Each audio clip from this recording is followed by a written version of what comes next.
Welcome to the Daily Chronological Bible. My name's Hunter, and we are reading through the Bible in chronological order as a single story. And that story is all about Jesus. It is a revelation of Him, and He has revealed to us the heart of the Father. Today, April the 10th, we're in the book of 1 Samuel, chapter 4, starting in verse 12 through chapter 8. This is the word of the Lord. 1 Samuel 4, verses 12 through 22. A man from the tribe of Benjamin ran from the battlefield and arrived at Shiloh later that same day. He had torn his clothes and put dust on his head to show his grief. Eli was waiting beside the road to hear the news of the battle, for his heart trembled for the safety of the ark of God. When the messenger arrived and told what had happened, an outcry resounded throughout the town. "What is all this noise about?" Eli asked. The messenger rushed over to Eli, who was about 98 years old and blind. He said to Eli, "I've just come from the battlefield." "I was there this very day." "What happened, my son?" Eli demanded. "Israel has been defeated by the Philistines," the messenger replied. "The people have been slaughtered, and your two sons, Hophni and Phinehas, were also killed, and the ark of God has been captured." When the messenger mentioned what had happened to the ark of God, Eli fell backward from his seat beside the gate. He broke his neck and died, for he was old and overweight. He had been Israel's judge for 40 years. Eli's daughter-in-law, the wife of Phinehas, was pregnant and near her time of delivery. When she heard that the ark of God had been captured and that her father-in-law and her husband were dead, she went into labor and gave birth. She died in childbirth, but before she passed away, the midwife tried to encourage her. "Don't be afraid," she said. "You have a baby boy." But she did not answer or pay attention to them. She named the child Ichabod, which means, "Where is the glory?" For she said, "Israel's glory is gone." She named him this because the ark of God had been captured and because her father-in-law and husband were dead. Then she said, "The glory has departed from Israel, for the ark of God has been captured." 1 Samuel 5. After the Philistines captured the ark of God, they took it from the battlefield at Ebenezer to the town of Ashdod. They carried the ark of God into the temple of Dagon and placed it beside the idol of Dagon. But when the citizens of Ashdod went to see it the next morning, Dagon had fallen with his face to the ground in front of the ark of the Lord. So they took Dagon and put him in his place again. But the next morning the same thing happened. Dagon had fallen face down before the ark of the Lord again. This time his head and hands were broken off and were lying in the doorway. Only the trunk of his body was left intact. That is why to this day neither the priest of Dagon nor anyone who enters the temple of Dagon in Ashdod will step on its threshold. Then the Lord's heavy hand struck the people of Ashdod and the nearby villages with a plague of tumors. When the people realized what was happening, they cried out, "We can't keep the ark of God of Israel here any longer. He is against us. We will all be destroyed along with Dagon our God." So they called together the rulers of the Philistine towns and asked, "What should we do with the ark of the God of Israel?" The rulers discussed it and replied, "Move it to the town of Gath." So they moved the ark of the God of Israel to Gath. But when the ark arrived at Gath, the Lord's heavy hand fell on its men, young and old. He struck them with a plague of tumors, and there was great panic. So they sent the ark of God to the town of Ekron. But when the people of Ekron saw it coming, they cried out, "They're bringing the ark of the God of Israel here to kill us too." The people summoned the Philistine rulers again and begged them, "Please send the ark of the God of Israel back to its own country, or it'll kill us all." For the deadly plague from God had already begun, and great fear was sweeping across the town. Those who didn't die were affected with tumors, and the cry from the town rose to heaven.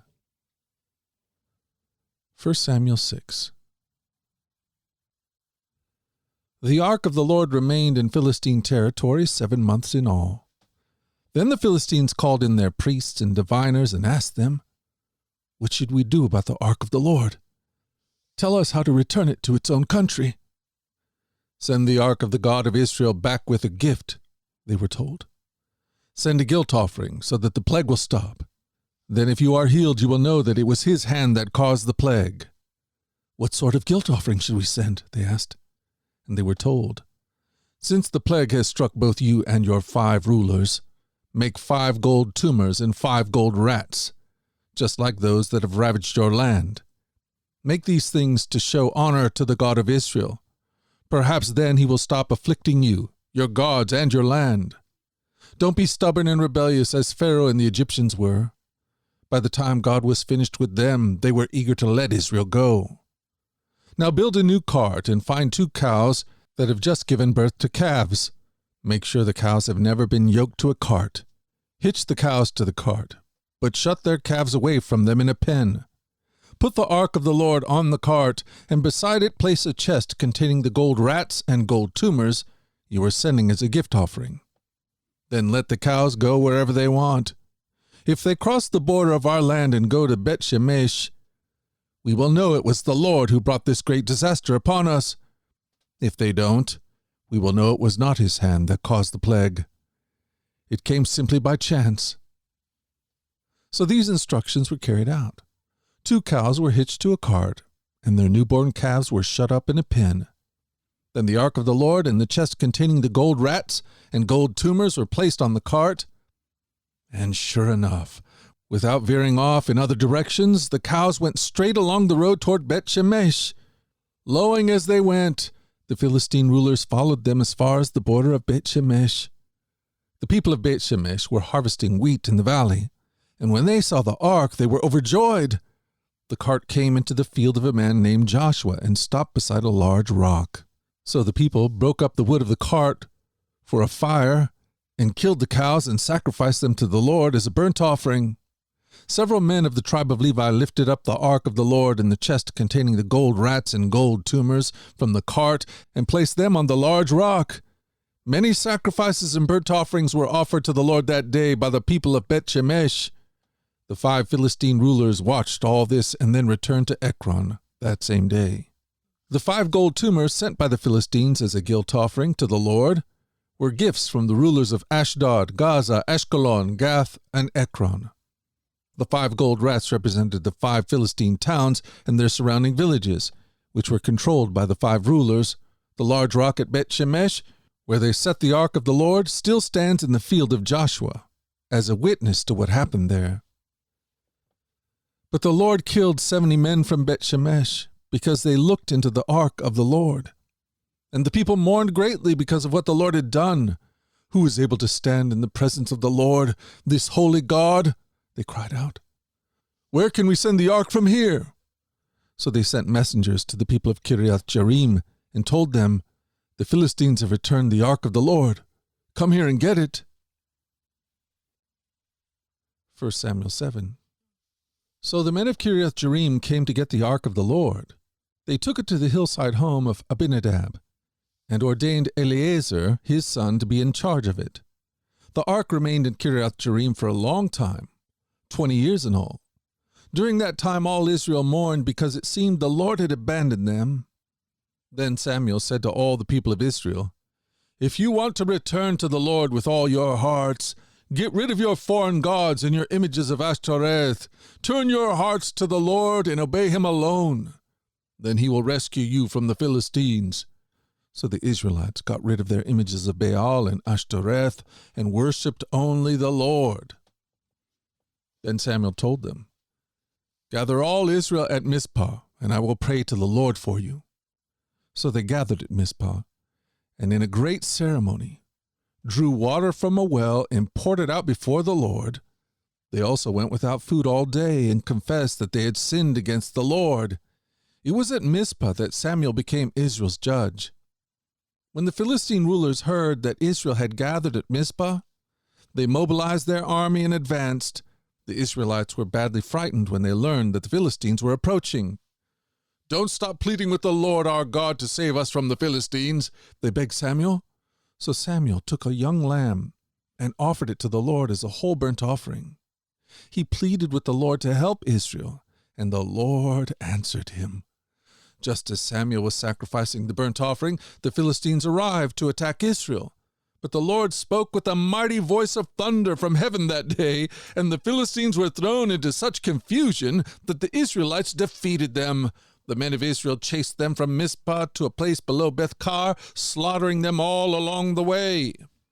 Samuel then took a large stone and placed it between the towns of Mizpah and Jeshnanah. He named it Ebenezer, which means the stone of help. For he said, "Up to this point the Lord has helped us." So the Philistines were subdued and didn't invade Israel again for some time.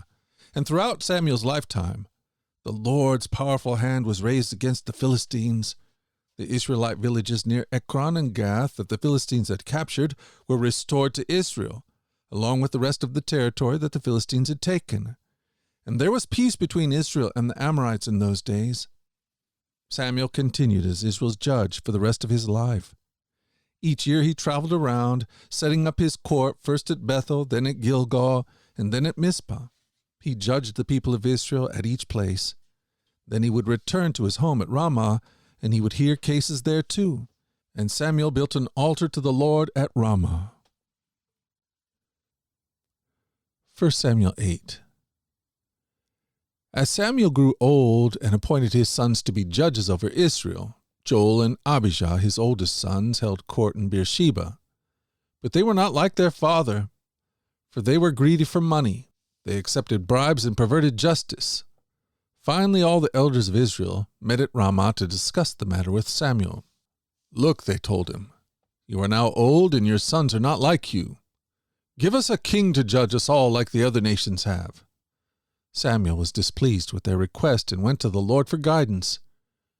"Do everything they say to you," the Lord replied, "for they are rejecting me, not you. They don't want me to be their king any longer. Ever since I brought them from Egypt, they have continually abandoned me and followed other gods, and now they are giving you the same treatment. Do as they ask and solemnly warn them about the way a king will reign over them." So Samuel passed on the Lord's warning to the people who were asking him for a king. "This is how a king will rule over you," Samuel said. "The king will draft your sons and assign them to his chariots and charioteers, making them run before his chariots. Some will be generals and captains in his army, some will be forced to plow in his fields and harvest his crops, and some will make weapons and chariot equipment. The king will take your daughters from you and force them to cook and bake and make perfumes for him. He will take away the best of your fields and vineyards and olive groves and give them to his own officials. He will take 1/10 of your grain and your grape harvest and distribute it among his officers and attendants. He will take your male and female servants and demand the finest of your cattle and donkeys for his own use.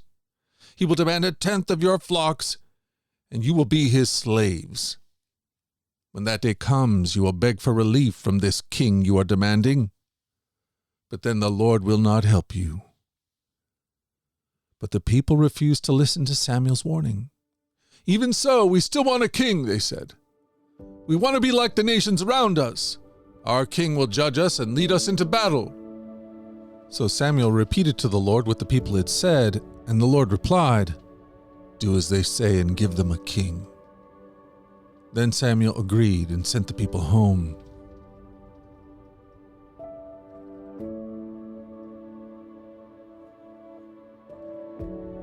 Thank you for joining us at the Daily Chronological Bible.